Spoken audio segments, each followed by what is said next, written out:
custodians over there, and yeah, they're working with MoDOT for safety purposes, but you have to pay to get in that park. So what happens?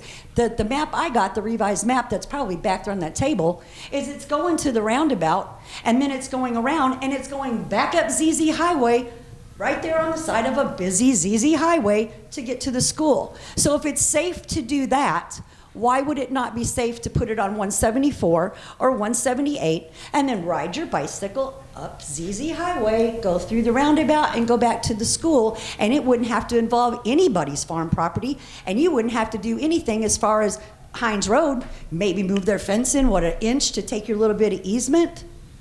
You know, so we're not getting why it has to stay on 182. So I ask you guys to please consider, when you guys go for this vote for this trail, to please consider rerouting it off our road.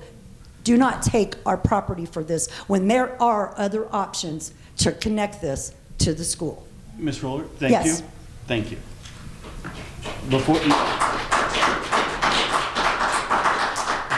Thank you. Is that all you have to say? Excellent. Before the next person comes up, I have a question. Go ahead, have a seat. Okay.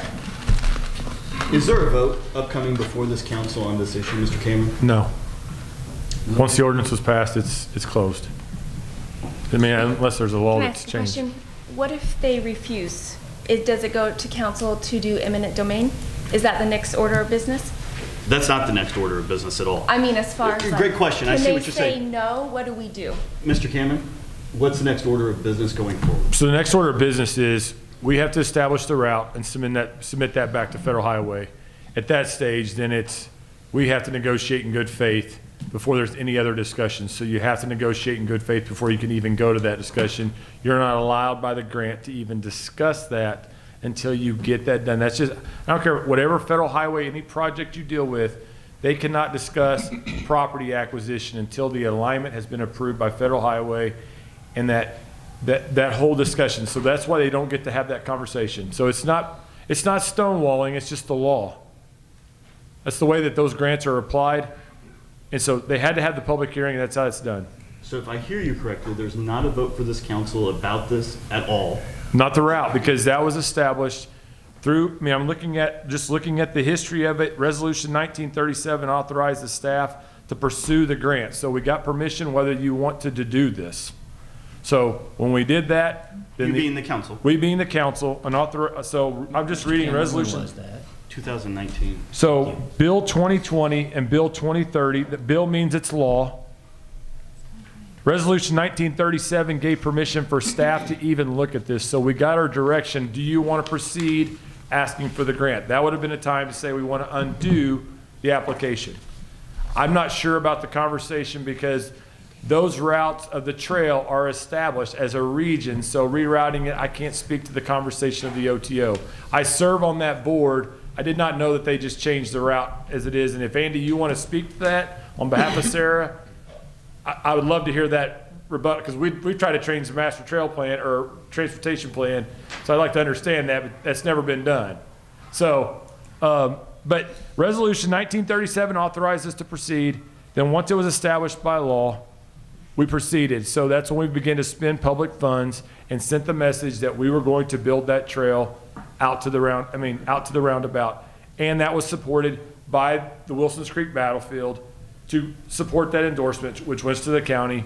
And that's why we spent somewhere to the proximity right now of $160,000, because we had to create funding, of which you approved through our budget process for us to proceed.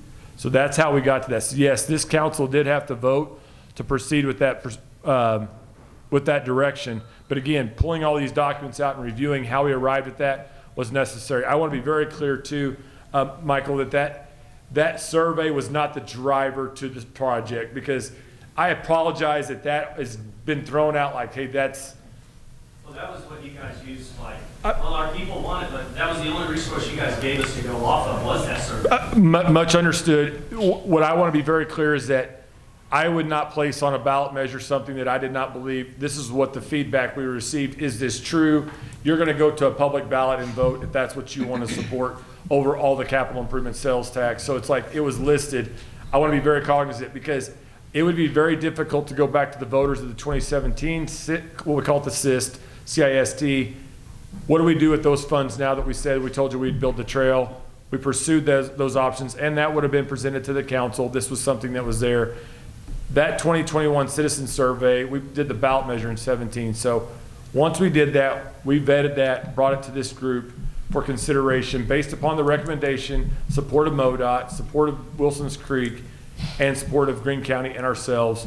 We presented that. We finally had a funding mechanism that would achieve the objective that was established, that started back in 2004, has been discussed in public hearings, I think in 2015, with residents asking where the trail would go.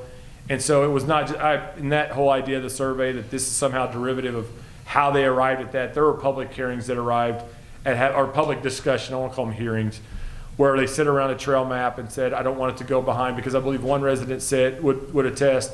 In fact, I think it's in the transcript.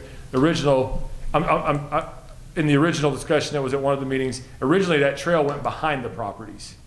So the original alignment of the Shuyler Creek Trail back, I think even before the 2015 discussion, went behind properties and then aligned with Farm Road 182. Because people didn't, they didn't want it going down behind it. So therein lies how we arrived at that discussion. So I just want to be clear that it was established by law in 2020. And I want to make sure I understood. Yeah. Sorry, that's a long answer. I just want to try to be fully. 2017, we passed a sales tax that specifically says Shuyler Creek Trail. It includes, not in the ballot language, but in our literature that we do, in our literature that we have to do, we have to submit that. And so that's what we follow, just like it is in just to be clear, in I think it was 17, they passed a fire safety sale, 13, that said it was for apparatus only.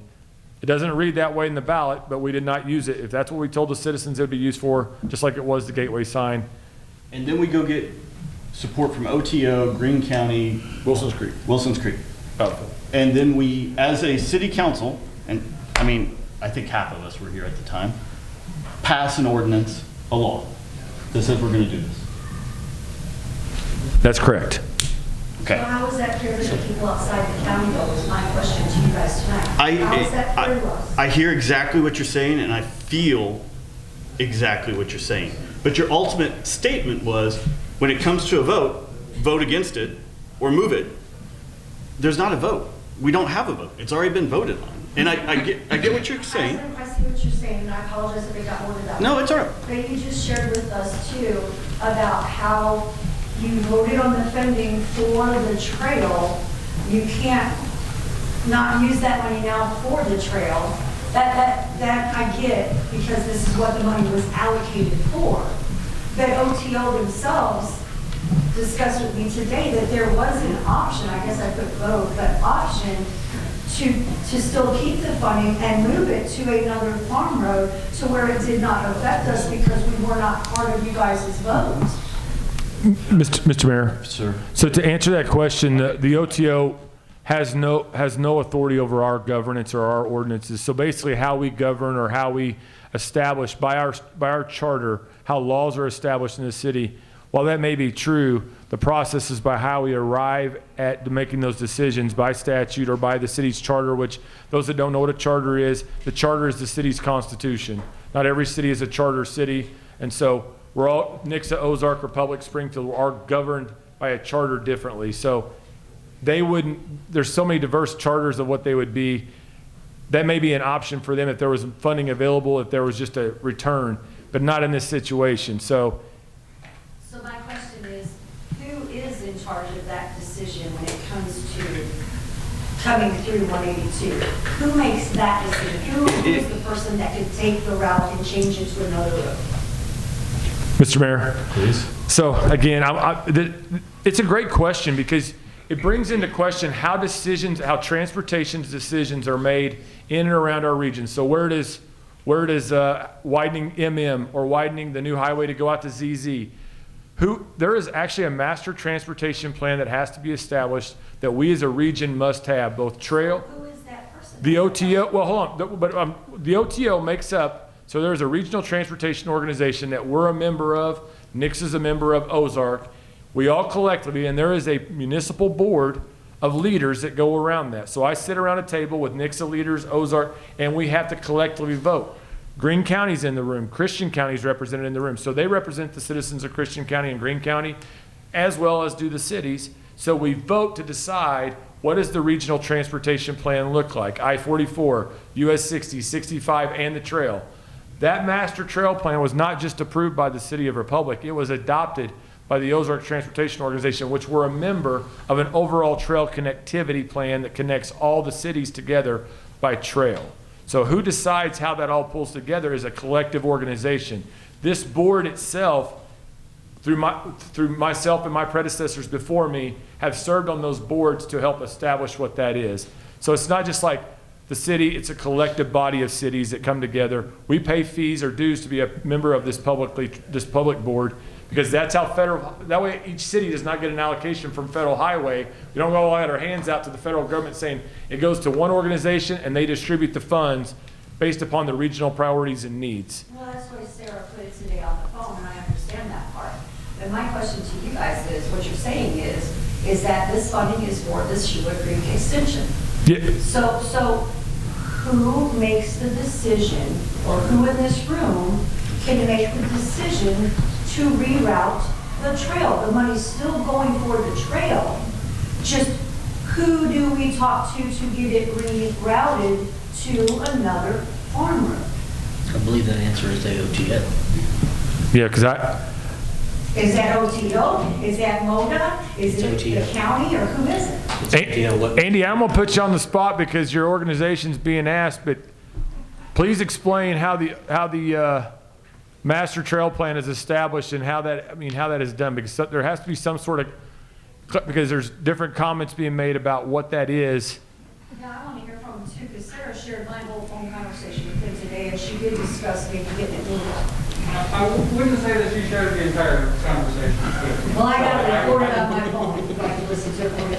I will. State your name. Would you please state your name, sir?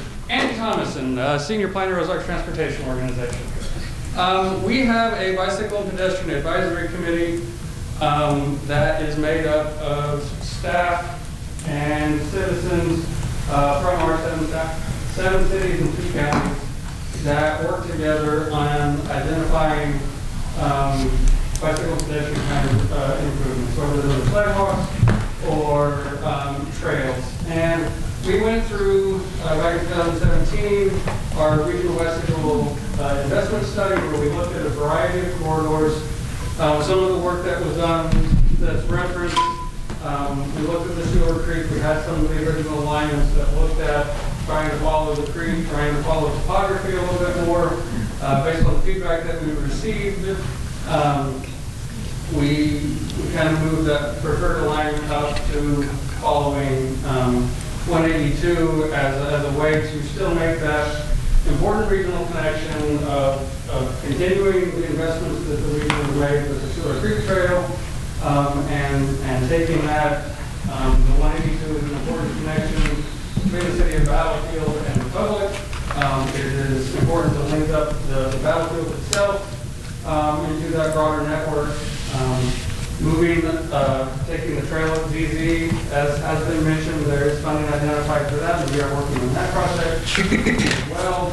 So there is a variety of connections that are regionally significant coming out of the 182 corridor, connecting both to Springfield and to Battlefield. The BPAC worked together and they kind of identified those preferred alignments and have been incorporated in our planning process to date. And so it would go back through the BPAC and through the technical planning committee and the board of directors for a change. The board of directors did vote back in 2020 to award the funding to Springfield, or to Republic, for this corridor. And so it is kind of in the hands of the Republic. Mr. Mayor, so that, what I appreciate, Andy, what you're saying is, though, to amend the route, Mrs. Rollers, you're asking, if you're amending a route of any kind, it goes through a committee called the BPAC, and I don't want to go into all that, then that has to be voted on by the overall board of the OTO that gets that done. So that's how the route was established But the idea that going back and amending that, highly unlikely, is just want to be straightforward with you, highly unlikely that going to that board of the overall connectivity, because there's people that have worked on that to put it together. Once that's established and they vote for us to receive the funds, it came to us and we applied again in 2019 with everyone else applying for those dollars. That came to us, and once that was established, that the route that has been established based upon public comment, that was the decision and the driver behind putting an ordinance or a law in front of the council, which is required for us to submit that back for, and that's why we made the decision and have spent the funds over the last year and a half towards that trail and that location. So my question is, because I got a hold of Josh Valley and our state senator, Eric Burleson, and he's very much for the constituents outside the city limits and the constituents that are being affected by this. And he is pulling up a rough draft of the bill that I shared with you guys, 1044, about taking private property for recreational purposes. And they are in session right now. And it's supposed to be put back up on the board in March and be voted on and be passed by August. So I guess, where do we go from here if we keep fighting this trail with you guys to not have it take our property, and it comes to eminent domain, and then here we are going to court and lawyers and, you know, all of this. I mean, do we have to get to that point, or can we come up with an equal medium somewhere here and everybody agree on it? Because we felt like we were cheated on the vote in the first place. So, all right. We are now an hour and a half into this meeting, which I appreciate. I'll get to you, Michael. I have not forgotten, I promise. You were asking court battles and that sort of stuff. I can't give you legal advice. I can't. I'm sorry. The process. Wait. Let me finish my thought. I can't give you legal advice. What I can tell you is that we are going through a process. The ordinance has already been voted on. We are going through the process of submitting it to a public review. It will go to MoDOT and some federal agency to review, at which point we will reach out and negotiate in good faith. That's all we can say by law right now. I mean, I can't give you other further legal advice down the road. We'll deal with that if we get to that point. But here's the thing. This is an opportunity for another at least 6 people to speak if they still choose to. And I want to give them the chance. Now, Michael has a question and he's been trying to ask. Andy, thank you. I appreciate it. Thanks, Andy. Mrs. Roller, you're asking for a legal answer that I can't give it to you. It's OTO determines the layout. We've voted on it and approved it. It is going through the process. If we negotiate in good faith and can't reach a resolution, we'll deal with that when we get to that. Michael. So this will not be as long as my previous comment, but and to your point in the beginning is the group has asked me several times over to kind of be the spokesperson for it in Absolutely. different ways. But a couple of things. Your answer, David, is, and I'm not going to call it collusion because I'm not a conspiracy theorist, but you guys deal with budgets and power, and good power. Good power leads to a healthy city. Whenever we ask you who can turn this around, I guess my expectation is if it takes a board meeting and a lot of bit of paperwork even, because the specific residents whose land is going away didn't get to vote on it because we're outside of city limits. Our commissioners made that decision for us. I'm saying I would principally think it would be worth the effort, especially when the OTO says that you guys can go back and revise that with however much paperwork and however much effort, you guys can move the trail. The second thing I would say is just to the questions that have been asked, eminent domain, you correct me if I don't know, is last ditch effort, right? I mean, that's the last thing that happens. Don't try to put me into a box here, Michael, because I cannot talk about that yet. Okay, well, I'll say this. You said just a minute ago that negotiations eventually happen, correct? Yes. Okay. When those negotiations happen, the room should know. If the majority of you take the check that they're going to write to you, then they're just going to put the trail in. If you reject and reject and reject and reject, they have to go to court and sue you, condemn your property, which means they take that land. It's condemnation of that section of land. They don't condemn your whole property. You should know that if they come to you and offer, I make an offer. appreciate the legal advice he's trying to give you. You might want to ask the credentials Because as an attorney, We did ask you. As an attorney, I don't feel comfortable giving that sort of legal advice. So I appreciate your point of view. Is there anyone else here wishing to speak against?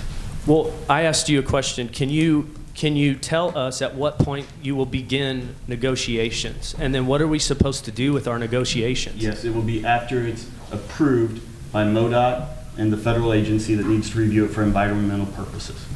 Do you have a timeline? Mike, so to answer your question, I do have that. I asked the same question as, what would be the timeline that we would see that?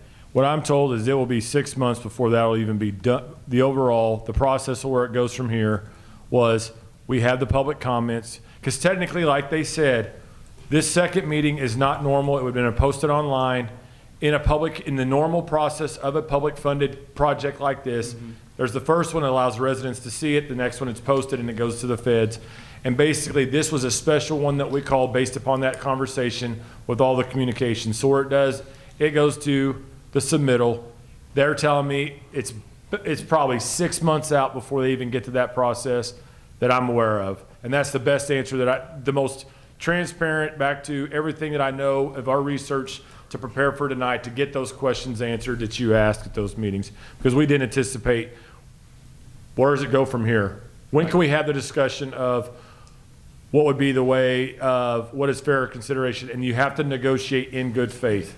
And to let the other people speak, of course, I would say again that that's still assuming that we'll accept that you guys are putting it in, and it's also assuming that the trail is going in. So you've moved past it again. We're asking you to move it, is what they're asking you to do. And we're saying, can you take those steps?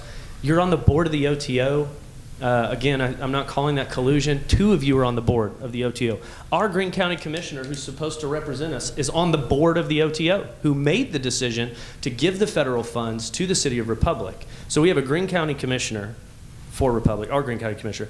And then we have you on the City Council, who are also on the board. It is all kind of tied together, and it leaves us still with no voice as the landowners. And we're asking for you to do that work then. That's our request, is that you would do that work to divert the trail elsewhere. Mr. That's Mayor, ultimately what we're asking. just for clarity, I think it's a valid point with the optic. It looks like there's 3 or 4 of us that are serving. This is a committee. It's made up of citizens. It's not just, it's all the cities. It's leaders of Christian County and Greene County, not just a few.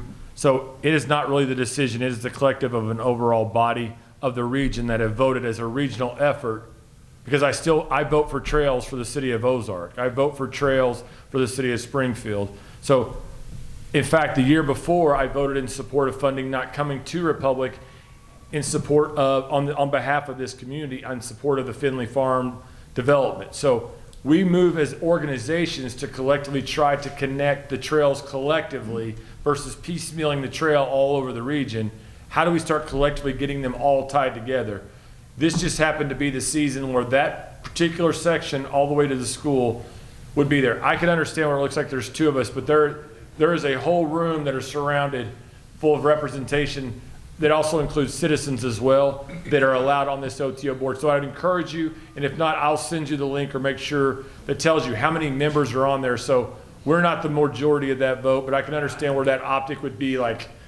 So I don't take it personal. I just look at try to what makes it in the best region of an overall plan that's been adopted by a group. This board did not overall say that's the route. That's just through public hearings that the OTO leads and governs, and they had one in 2015 to try to align that route. So I just want to be clear that there was not a concerted effort. Still fulfill your plan without it going down 182, I guess possible, right? We were the city that was ready and positioned with the overall alignment that was done. So how that works, it's a great question. So how does funding actually go to a specific group? So we were the party that was ready on the next alignment that we had conceded, and I wouldn't say conceded. We'd make sure that Ozark had got a fully funded project, because originally the trail program from Shuyler Creek was not fully funded. It was right-of-way acquisition funding only. So when these trail grants come out, sometimes you get a portion of the money just to go secure the right-of-way first, which is kind of odd because you got to do the alignment. So you got to do the design and figure out what land you need. Well, we're like, well, we don't even know what the alignment would be. So the trail, like, we would not want to take our funding, so we provided it for the Finley. I think it was Finley. So and I could be wrong. I just want to be clear that we believe that we've allocated it to the city of Ozark. Then when it was our turn, Ozark said, hey, we don't want a portion of the trail funds we'd like to see it completed on the Shuyler Creek extension as part of that. And then we'd leverage with the sales tax that the citizens voted on in 2017 to make the project happen. Because we have to provide 20% of the match. So we used the funding from the capital improvement sales tax ballot measure of 17 to comply with what the voters asked us to do. So even in that discussion, the vote of 2017 includes Shuyler Creek as part of the project. So that was the intent of the voters when it brings up the question, should we move? I think that would be something I'd have to ask legal. I'm not sure how you would unwind that and how you would have to go back if we didn't do what we told the voters we would do. Well, in that answer, I would say you all were not ready to receive those funds because you did not talk to any of the residents on 182 about it. And I mean, we've discovered that. So to say to Ozark, hey, we don't want this trail funds or whatever, and for Republic to say, yeah, we're ready for it, we've got a plan, you weren't any more ready then than you were the time before when you deferred those funds to Ozark, because none of the residents knew about it. They did know that it was going to go through the middle of the property, down, I guess, 99 and up through their property. They did know that, but they had kind of accomplished it not doing that.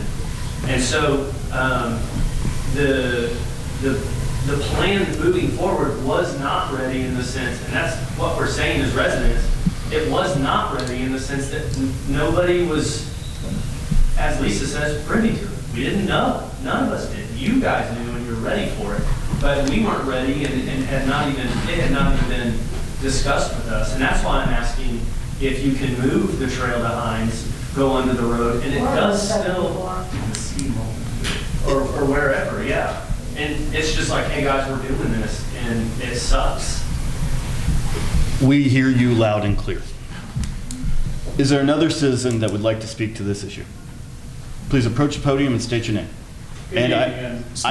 Steve Pyland. I would kindly ask you to make sure that you don't cover ground already covered. Yeah, I don't intend to. Thank you, sir. Yeah, first and foremost, it's our position that we really don't want to see the trail there. But in particular, my parents' home sits at 131 North Madison. I don't know, can you cue up the map that was up earlier? Which map? So at my parents' property, the line comes along the creek until it almost reaches Elm. It doesn't make it to Elm, it jogs around what appears to be a lift station. And then rather than then going out and moving along Elm, for some reason it juts across the neighboring property at 143 and then bisects the middle of the backyard at my parents' house, rather than staying out next to the road for no apparent reason that I can see. There was a reason for that. I noticed that on the map as well. Could Andrew or the engineer address why that's there? Because I also I noticed that. Yeah, it's right here in front of this culvert. Okay, yeah. I wouldn't say that it's, I wouldn't say that it's, Mine almost did that too.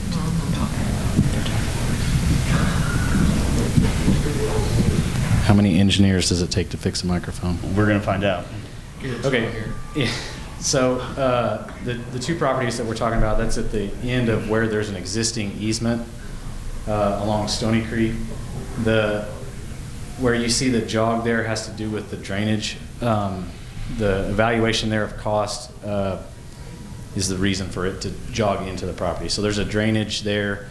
To get it up next against the road, we have to extend the box culvert and then add fill to the road and move the trail up against the road. It's not out of the question. So one thing I want to comment on is as we go through negotiation for whatever we need, whether it's easement or right of way. So as you're negotiating in good faith Yes. with his parents. Once we're approved and all those things happen, we can talk to the property owners and say, you know, is it possible to move it over? The cost of acquiring the property versus the cost of making it less of an impact per the property owner's request. Those are things we can take into consideration as we're going.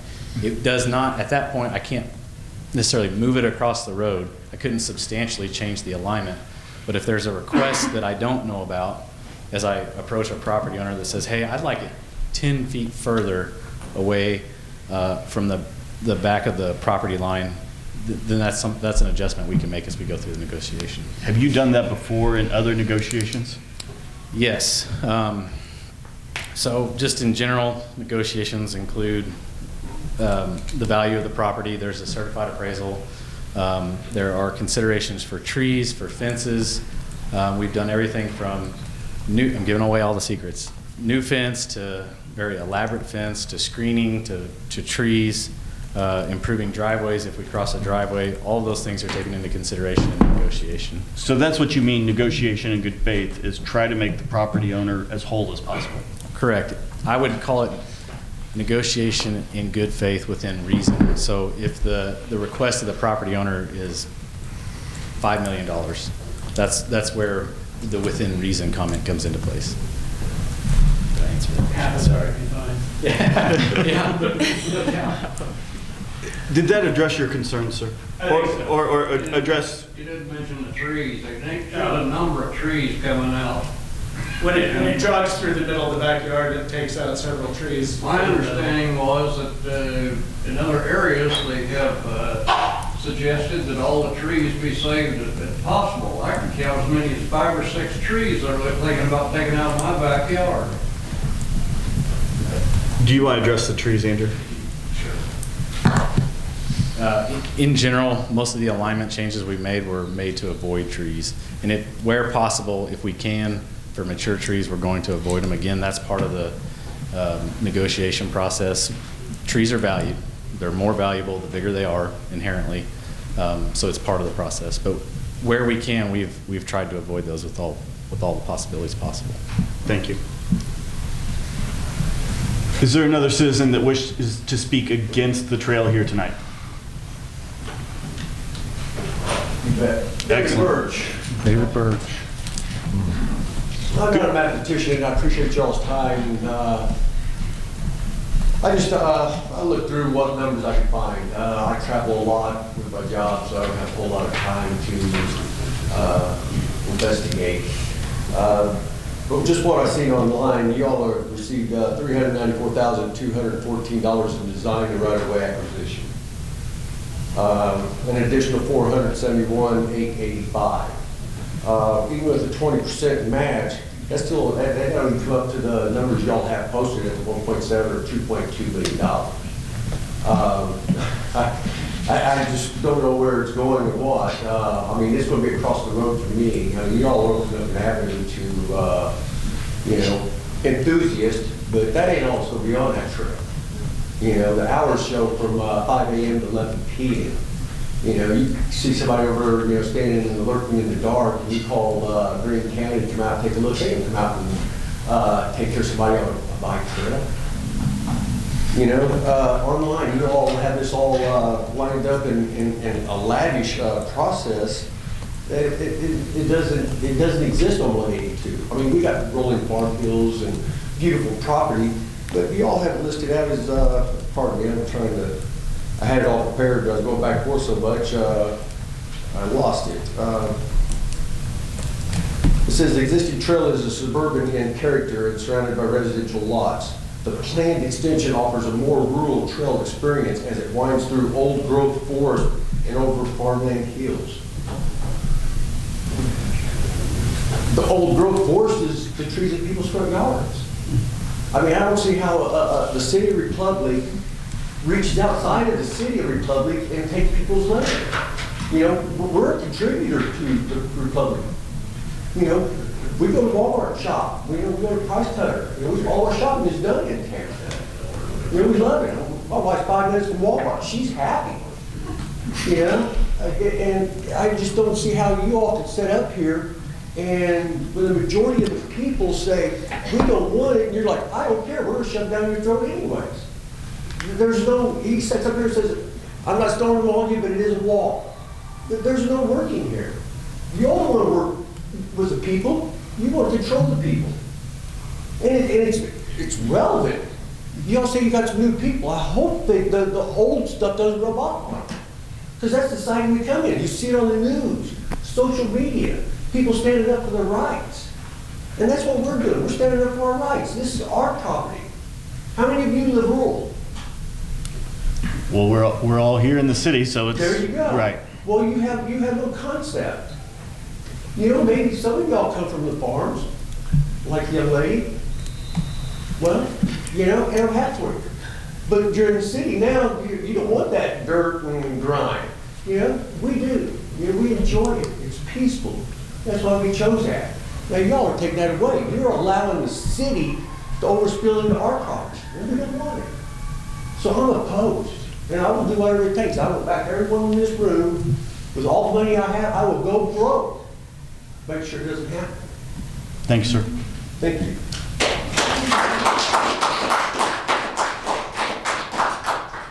Anyone else here wishing to speak against?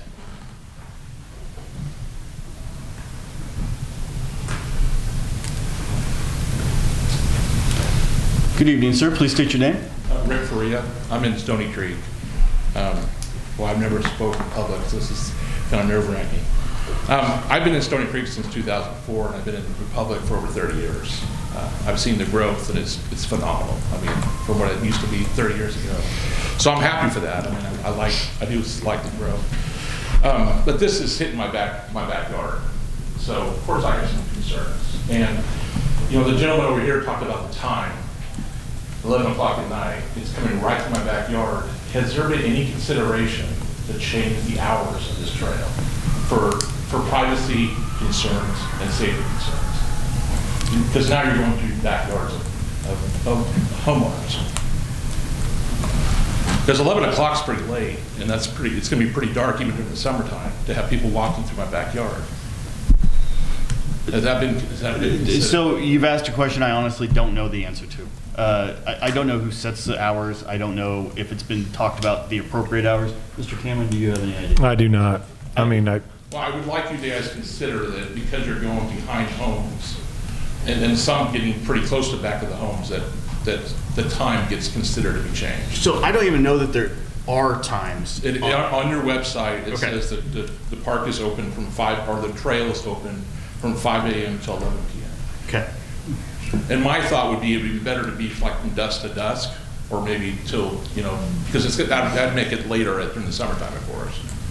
But 11 o'clock at night through the back of my home, it's just, I mean, you wouldn't want somebody walking through the back of your house. Totally hear you. 11 o'clock at night. I don't know the answer to that, but we can move into it. So I would like you to consider changing the time of the trail. If the trail gets completely done. Even if it goes down Hines, I don't think people are going to like that going down that late at night. The other thing I said is that in the back of our yard, we have a pit bull. We don't have a fence.